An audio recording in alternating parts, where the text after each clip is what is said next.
আসসালামু আলাইকুম। Family versus লাভ আর কত, এর আগেও আমি দুইটা ভিডিও বানিয়েছি সেম টপিকের ওপর। এক, পরিবার নাকি ভালোবাসা, কোনটা বেছে নেওয়া উচিত। অ্যান্ড দুই, পরিবারকে মানাবে কিভাবে। অ্যান্ড আমি চ্যালেঞ্জ করে বলেছিলাম এর চাইতে বেস্ট সলিউশন হতেই পারে না। ইভেন আমি এইটাও কখনো ভাবিনি যে এই সেম টপিকের ওপর আমাকে আর কখনো কথা বলতে হবে। যারা দেখনি তারা আই কার্ড অ্যান্ড ভিডিও ডিসক্রিপশনে লিঙ্ক দেওয়া আছে, দেখে নিতে পারো। এখন মনে প্রশ্ন জাগতে পারে এই ভিডিও তাহলে দেখবো কেন।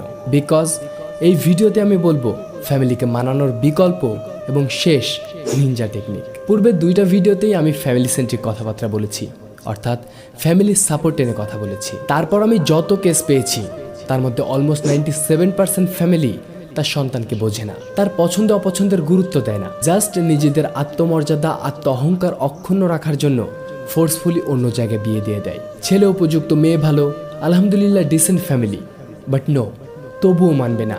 ওয়াই? সুইসাইড অ্যাটেম্প্ট করার পরেও অনেক ফ্যামিলি মানে না, just because of their ego. প্রেমের সম্পর্ক, তাই মানবে না। আমি এমনও অজস্র কেস পেয়েছি যে ফ্যামিলির পছন্দে বিয়ে করে শ্বশুরবাড়ির লোকজন ভালো না, জামাই ভালো না, মারধর করে, ডিভোর্স হয়ে গেছে, নয়তো সুইসাইড করতে বাধ্য হয়েছে। শেষমেশ ফ্যামিলি কি বলে, কি আর করবো রে মা, এমন হবে বুঝিনি, কপাল, সবই কপাল। হোয়াট ডাজ মিন বাই কপাল?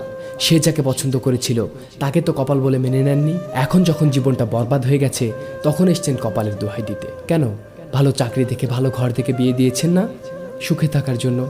এখন সংসারে সুখ হয়ে গেল, মেয়েটা অসহায়ের মতো আত্মহত্যা করে মরলে তখন বুক চাপড়ে কাঁদবেন। নাটক। তোমারও যদি এমন কোনো সমস্যা হয়ে থাকে যে ফ্যামিলি একেবারে অবুঝ, জাস্ট তাদের জেদ বজায় রাখার জন্য মানছে না, তাহলে কি করতে পারো সেটাই বলছি। তবে হ্যাঁ, আগে মানিয়ে বিয়ে করার ট্রাই করো। যোগ্য না হলে উপযুক্ত হয়ে চেষ্টা করো। নিজে নিজে না মানলে ফ্যামিলির মাধ্যমে বিয়ের প্রস্তাব পাঠাবা। তবুও না মানলে সুইসাইডের হুমকি দিয়ে মানানোর ট্রাই করবা। তবুও যদি কোনোভাবে কোনো উপায়ে কাজ না হয় তবে শেষ অল্টারনেটিভ ওয়ে, বিকল্প, লাস্ট অপশন, কোর্ট ম্যারেজ। আমি আবারও বলছি, পিতা বা অভিভাবকের অনুমতি ছাড়া মেয়েদের বিয়ে হয় না। ওই বিবাহ বাতিল। সংসার করলে সারা জীবন জিনা হবে, সন্তান জন্ম নিলে হারাম সন্তান হবে। কোর্ট ম্যারেজ জাস্ট ফ্যামিলিকে মানানোর জন্য একটা অস্ত্র।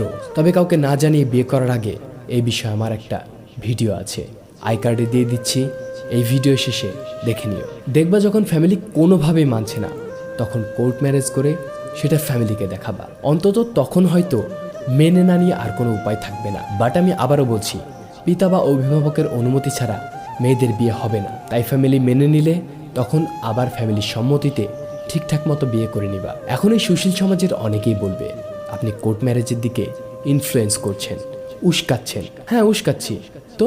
ও, তারা প্রেম করছে আটকাতে পারছেন না, জিনা করছে আটকাতে পারছেন না, কোর্ট ম্যারেজ করলেই যত দোষ। এমনিও করছে অমনিও করছে। তবুও যদি অন্তত কোর্ট ম্যারেজ করে ফ্যামিলিকে মানাতে পারে তবে আমার হিসেব মতে তুলনামূলক পাপ কম হবে, পরক্রিয়া কমবে, নেশা কমবে, প্লে বয় প্লে গার্লের জন্ম হবে না আর। শেষ আরেকটা প্রশ্ন হয়তো অনেকের মনে আসবে, ইসলামে তো এইভাবে বিয়ে জায়েজ নেই, তবুও কেন আমি কোর্ট ম্যারেজের অনুমতি দিলাম? তাদের উদ্দেশ্যে কয়েকটা গুরুত্বপূর্ণ কথা বলি।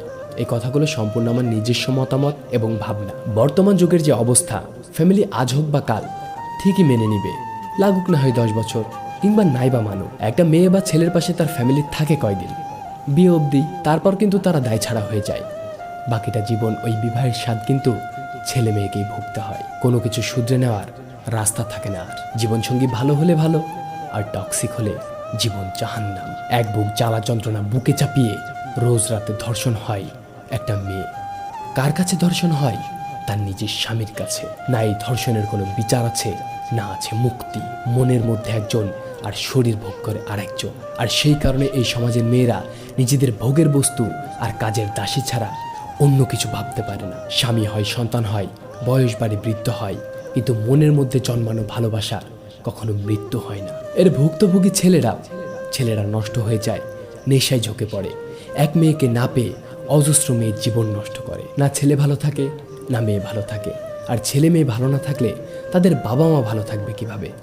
কেউ কোথাও ভালো নেই। এক বুক জ্বালা আক্ষেপ নিয়ে মরে যাওয়ার চাইতে পছন্দের মানুষটার হাত আঁকড়ে ধরা উচিত। হয়তো মানুষটা ভুল হতে পারে, তবে একটা কথা কি জানো, ভালোবাসার মানুষের কষ্ট পেতেও ভালো লাগে। অন্তত আক্ষেপ নিয়ে মরতে হবে না। আমি সবসময় বলি, ফ্যামিলির অভিজ্ঞতা আর সন্তানের পছন্দ যদি এক হয়ে যায় তবে সেই সংসার জান্নাত হয়ে যাবে। তাই সন্তানের পছন্দকেও দাম দিন। একটাবার যাচাই করে দেখুন, আপনি যাকে পছন্দ করে দিবেন সে যে ভালো হবে তার কি গ্যারেন্টি? তিতা হলেও সত্য, প্রেমিক সরকারি চাকরিওয়ালা হলে মায়ের সামনেও ফোনে কথা বলা যায়। যাই হোক, প্রতিটা সন্তানকে বলবো, কোর্ট ম্যারেজ করার আগে, ফ্যামিলির বিরোধিতা করার আগে সাবধান। কাউকে নিয়ে ফ্যামিলির বিরুদ্ধে লড়াই করার আগে অন্তত 200 বার ভাবা উচিত। নয়তো দেখা গেল তুমি যাকে নিয়ে এত লড়াই করলা সেই দিন শেষে তোমাকে ছেড়ে গেল। বিশ্বাস করো, জীবনে কখনো ফ্যামিলির সামনে মুখ তুলে কথা বলতে পারবে না। তারা যা সিদ্ধান্ত নেবে তোমার জীবন নিয়ে সেটাই তোমাকে চুপচাপ মেনে নিতে হবে। সেইখানে কোনো কথা বলার কোনো অধিকার থাকবে না তোমার। তাই না বুঝে ভুল কি সঠিক মানুষটা বিচার না করেই, নিশ্চিত না হয়ে ফ্যামিলির বিরুদ্ধে লড়াই করতে যেও না। শেষ একটা কথা মনে রেখো, তুমি তাকে পাওয়ার জন্য তার ফ্যামিলি, তোমার ফ্যামিলি, এমনকি গোটা দুনিয়ার সাথেও লড়াই করতে পারবা, কিন্তু তাকে পাওয়ার জন্য তার সাথে লড়াই করে তুমি কখনো জিততে পারবা না।